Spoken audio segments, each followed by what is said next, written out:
Good morning, crime scene community.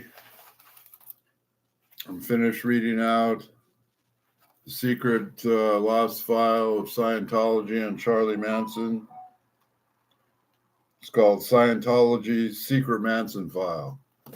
Try to finish reading this. Scientology offered easy explanations to convict who didn't understand the roots of their own compulsive criminality.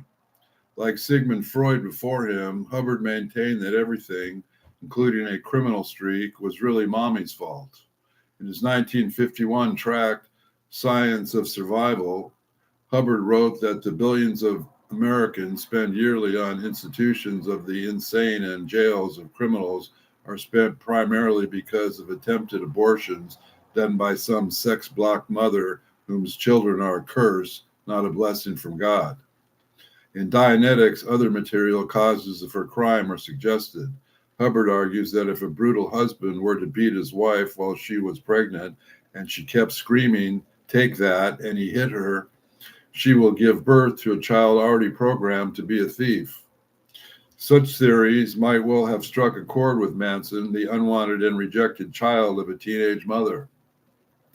Manson later gave credit to his amateur auditor, Lanier Rayner, for helping him overcome a deep depression through the use of some of the more practical Scientology methods.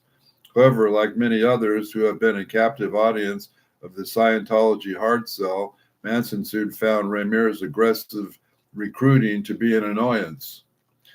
He managed to get himself thrown into the hole of solitary confinement just to escape the relentless indoctrination process. What Manson appears to have retained in his flirtation with Hubbardism are the ideas that children are unconsciously programmed to their parents, and that a mind sufficiently clear of the programming can influence matter. Many years later, some of Manson's theories of child rearing were held a distinctly Scientology ring. For example, Manson's statement that a baby who heard the Doors sang "Light My Fire" on a cradle might well grow up to be a pyromaniac is clearly influenced by Dianetics. As noted earlier, he claimed to have once laid this heavy thought on Jim Morrison. The ideas, however, were actually not originally to Hubbard, who squirreled most of his key concepts from other uncredited sources, among the most obvious being Buddhism, general semantics, and Aleister Crowley. But Manson continued to incorporate several Hubbardisms into his vocabulary long after his informal encounter with Scientology in McNeil Prison or mental institution. During his 1967 Universal Studios recording session, was that when I was up there with Buffalo Springfield and Capo? Probably. He accuses someone who is definitely feeling as patronizing him of assuming of being of a social worker. Beingness is one of the many awkward locutions Hubbard coined by striking the extraneous ness on the end of several perfectly good verbs. In Manson's autobiographical short story, The Black-White Bus, he writes of calling of a tone 40 command. This is defined in Hubbard's emotional tone scale as an order that cannot fail to be obeyed since it's spoken from the highest levels of the scale 40.0. The serenity of beingness. The lowest level, logically enough, is said to be 0.01, or dying. Another glaring Hubbardism turns into one of Manson's best-known songs, Don't Do Anything Illegal, a track on his 1970 Lie album. Never do anything illegal, it so happens, is a catechism listed in Hubbard's The Way to Happiness, touted by Scientology as a simple and easily applied guide containing 21 precepts of moral and ethical living. Ironists may pause here to consider which is funnier, the idea of a criminal con man, Hubbard offering advice on morality and ethics, or the notion of Manson actually never doing anything illegal. It is testimony during the trial, Manson said such unmistakable Hubbard speak as postulate and mock-up. Postulated mock-up through confusion is a line from the song Mechanical Man. Postulate shows up again in one of the more credible anecdotes related to the not always reliable Susan Atkins. in her ghost-written memoirs. Atkins recalled this shortly after she met Manson. They were sitting on the sidewalk in Haight-Ashbury when he said, "Susan, is it if I postulate what I want, I'll get it, you know?" Atkins, not hip to Hubbard's jargon, asked what he meant. Manson told her, for example, that if he postulated a quarter, one would surely materialize. And no sooner did these words were out of his mouth, a young hippie passing by spontaneously gave Manson a quarter, saying, "Here, brother, I want to give this to you something." Manson brought the cheap date Atkins a cup of coffee with the postulated quarter. Stop here for a second. Postulate was a part of the Buddhist program that me and Gary Hinman were. We used to go to his meetings and postulate about things that would happen. And I postulated that I met Jimi Hendrix, that I would meet Jimi Hendrix, and then I met him. But then I found out later it was through one of my federal agent cousins. Complete setup. But I met Hendrix, and he was honest with me. So we will continue on about postulating. This was a demonstration of Hubbard's theory that if you can vividly visualize a full perceptive energy picture of 3 dimensions, you have mocked up or postulated a potential reality that will manifest according to the clarity of your thought. According to Hubbard, a postulate is essentially a decision so forcefully conceived that it must be realized. Here, Hubbard has taken mind over matter, one of the most basic practices known to magicians since time immemorial, and jazzed up with a little pseudo-scientific jargon. Brian Ambry, one of the first authors to wade through the Scientology corpus in search of its concealed sources, he noted that Hubbard observed in a 52 speech to the faithful that magician would very carefully postulate what effect he was trying to achieve because he could be cause for that effect. Ambry convincingly speculated that Hubbard lifted this notion from a ceremonial magician, Aleister Crowley, who wrote, "Everything successful act has conformed to the postulate" many decades earlier. Whatever words Manson may have used to describe them, Manson's intuitive grasp of basic magical principles didn't have its origin in Scientology or its concealed thalametic roots. Ultimately, Manson's unique approach to spirituality has little in common with Scientology's materialistic and egoistic ideology. Scientology survives by tithing the income of its parishioner customers. Consequently, the church measures the degree of one's spiritual advancement according to how much money can be earned and contributed to its coffers. And Scientology's obsession with celebrity and gaining a good reputation according to the social norms of financial success couldn't be further from the deliberate outcast status Manson, who proudly exed himself from society, embraced Scientology, would probably condemn Manson as a squirrel. Other spiritually sensitive squirrels who investigated but ultimately rejected Scientology in the early days were Alex Huxley and William S. Burroughs. Scientology's many continued to attempt to blacken the church's already scorched reputation by exaggerating Manson's very minimal and briefly interest in Scientology into ridiculous conspiracy theories. Lanier Raymer, who had been painted by conspiracy buffs as an undercover mind control specialist who deliberately programmed Manson to kill, this nonsense continued unabated even after Raymer revealed himself to be perfectly ordinary ex-con and former bank robber when he was asked to give a testimony at Lynette Fromm's 1976 trial. Considering how many legitimate accusations can be made against L. Ron Hubbard's get-rich-quick religious marketing scheme, there is no need to blow their minimal and unofficial connection with Manson out of proportion.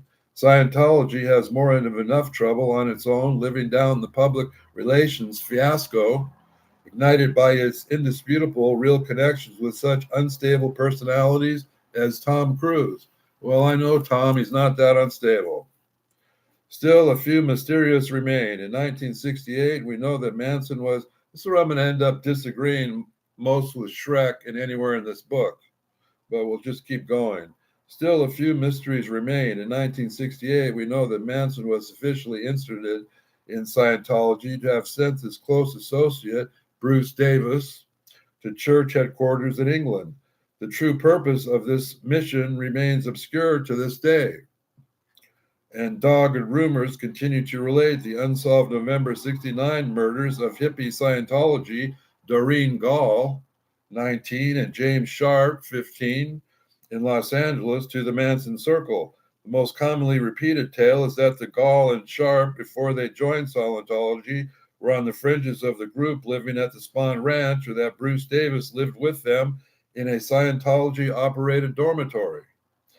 The eager to speculate on spooky cult motivations in the '69 killing spree have taxed their imagination by suggesting that Gall and Sharp were sacrificed as part of the secretive Scientology connection to Charlie's Commune. It's frequently been asserted that the teenagers were silenced by Bruce Davis due to some knowledge they attained concerning the Tate LaBianca murders. This was the actor Troy Donahue's concluded after carrying out his own amateur investigation into the Gall Sharp slayings. The drug-damaged Donahue became obsessed with the case since he knew Manson, Rosemary LaBianca, and the other near neighbors, Polanski-linked drug dealer Elin Quarrier. Others maintain that Davis killed Gall because he was outraged that she sexually involved with a black man who got her hooked on heroin. None of these allegations have ever been proven or even properly investigated, although Bruce Davis was actually interviewed about the killings by homicide detectives in 1973. A mystical motive for murder? As the reader should already begin to grasp, the Cielo Drive murders, the most infamous homicide, Manson is wrongly characterized with masterminding, and the one most presumed to be infused with occult significance was nothing more than an ordinary drug-related crime. That's where I would begin to disagree with what Roman Polanski was up to. Unplanned and Jay Sebring. Unplanned and spontaneously carried out by few of his associates, but retroactively blamed on him, the killing was no more than a predictable outcome of Manson's spiritual teachings when it was a result of victims' non-extant ritual experimentation. I was just a stupid accident which sucked Manson and others into a bloody undertow. Therefore, whatever Manson's religious teaching was at the time, his spiritual ideas were ultimately irrelevant to the grossly material nature of the crimes. Contrary to most popular opinion, just as these slayings were definitely not carried out to trigger a race war called Helter Skelter, they were not sadistic sacrifices nor ritual killings of any kind. I would tend to disagree here. Put Rosemary's Baby on the map. Rosemary LaBianca was worth more than Abigail Folger. The Tate LaBianca murders were inspired by exactly the same everyday material motives of financial gain, which drives the majority of the crimes that have taken place in the brutal drug dealing milieu in which they both occurred. For a professional drug dealer now and in the 1960s, the chance of being killed on the job by a competitor or a client is nothing more than an occupational hazard. As for pregnant Sharon Tate, so often assumed to have been the deliberately chosen victim of this allegedly black magical rite, that just as the bad luck to be the premises when a routine Tex Watson drug robbery escalated into an unplanned violent melee. This is where I disagree. If what's his name? This guy gave Tex some belladonna, and then they heard some of Charlie's girls. Anything could have happened. Jay Sebring had told Sharon that Jay told all his friends that Sharon would not be there that night. Tex Watson's robbery escalated into unplanned violent melee. Well, it was unplanned. In fact, the last thing the crime's perpetrators have wanted was to attract the intense media and police scrutiny even in a minor celebrity murder would cause. Far from targeting a pregnant woman in a suitable witching hour sacrifice, Watson was specifically informed by Sebring that the actress wouldn't be there that night, just like I just said, when the two dealers arranged their midnight appointment. Granted, drug dealers kill drug dealers, makes for a far less soluble headline than hippie cult commits satanic atrocities and random celebrity victims. But hasn't it already been the tested time show Biz credo to print the legend instead of the truth?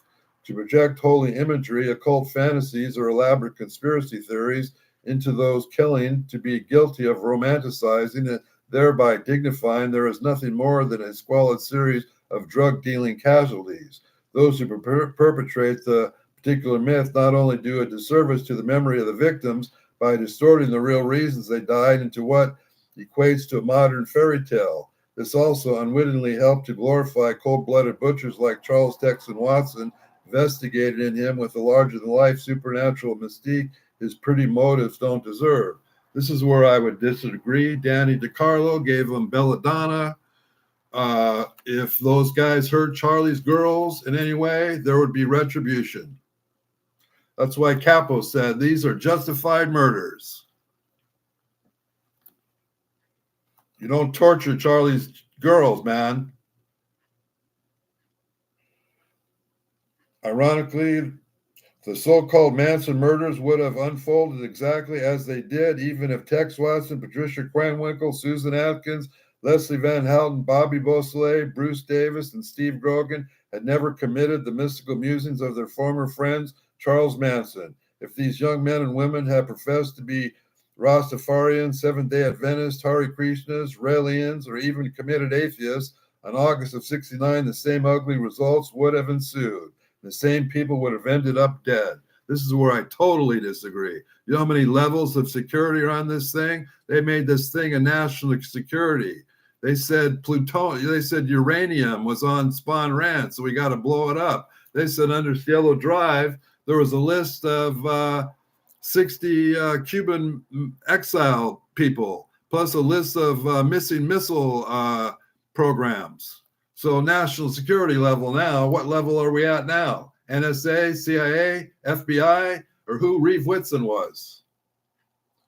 Well, I disagree with Nick on these people would have ended up this way. As Chapter 5 will elucidate, the bloody writing on the walls and the ceremonial props left at the murder sites were not the signs of ritual sacrifice.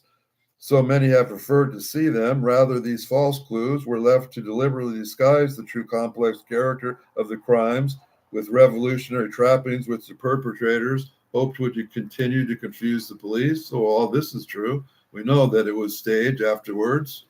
Mama Cass Elliot was the first one to see the bodies in this place. In one instance, they'll never know who came back and changed things around.